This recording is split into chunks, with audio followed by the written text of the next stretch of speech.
dari kelompok 4 dengan anggota saya Hilyatina Diolkonita, Saya Naya Leka Patricia. Saya Vina dari Handika Putri. Saya Fazila Cisita. Saya Laila Adisa. akan mempresentasikan tentang dispraksia. Selamat menyaksikan. Assalamualaikum warahmatullahi wabarakatuh. Selamat siang teman-teman dan kakak. Di sini kami dari kelompok 4 ingin mempresentasikan hasil kerja kami, yaitu yang bertemakan dispraksia. Untuk materi pertama yaitu pengertian dispraksia. Dispraksia adalah gangguan perkembangan saraf yang memengaruhi kemampuan merencanakan, mengkoordinasikan, dan mengeksekusi gerakan motorik secara tepat.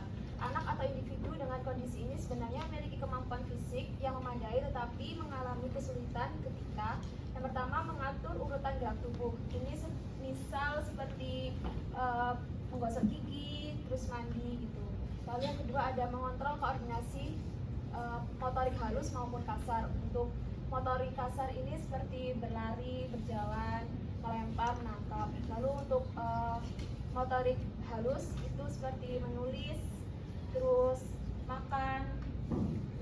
Lalu yang ketiga ada melakukan aktivitas motorik yang memerlukan perencanaan motor planning. Untuk selanjutnya kita memasuki ke permasalahan anak dispraksia. Di sini dispraksia atau di sini masih kurang dipahami dan masih sering dianggap hanya anak malas aja gitu. Padahal kondisi ini itu mempengaruhi kondisi gerak mereka, perencanaan aktivitas, bahasa, hingga kemampuan akademik yang berdampak pada kehidupan sehari-hari mereka. Kurangnya kesadaran mereka itu membuat penderita sering mengalami bullying, lalu isolasi sosial, rendah diri, kecemasan, dan juga depresi. Nah, di sisi lain dukungan dari sekolah itu masih minim karena sistem lebih menyesuaikan individu. Nah, sementara strategi kompensasi itu jarang diberikan kan.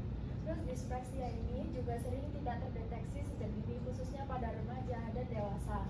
Dan penelitian tentang kondisi ini masih lebih sedikit dibandingkan disleksia atau autism. Nah, akibatnya kebijakan publik dan layanan dukungan bagi penyandang disleksia masih jauh dari memadai. Baik, selanjutnya masuk ke bagian intervensi. Individu dengan dispraksia membutuhkan intervensi yang komprehensif agar dapat berkembang secara optimal. Pendekatan tidak hanya berfokus pada keterampilan motorik, tetapi juga aspek psikososial serta dukungan lingkungan yang inklusif. Dengan strategi yang tepat, mereka dapat lebih mandiri, percaya diri, dan berpartisipasi penuh di sekolah maupun tempat kerja. Nah, jadi intervensi untuk peserta didik dispraksia itu ada 6. Yang pertama itu ada screening dan deteksi dini. Jadi screening dan deteksi dini itu diperlukan sejak awal agar kita tidak terjebak dalam skala yang lebih besar gitu.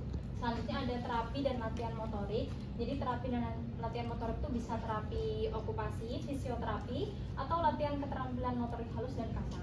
Terapi dan latihan motorik ini tuh bisa diselingi dengan cara permainan gitu, supaya anak-anak juga merasa senang saat terapi atau latihan motorik.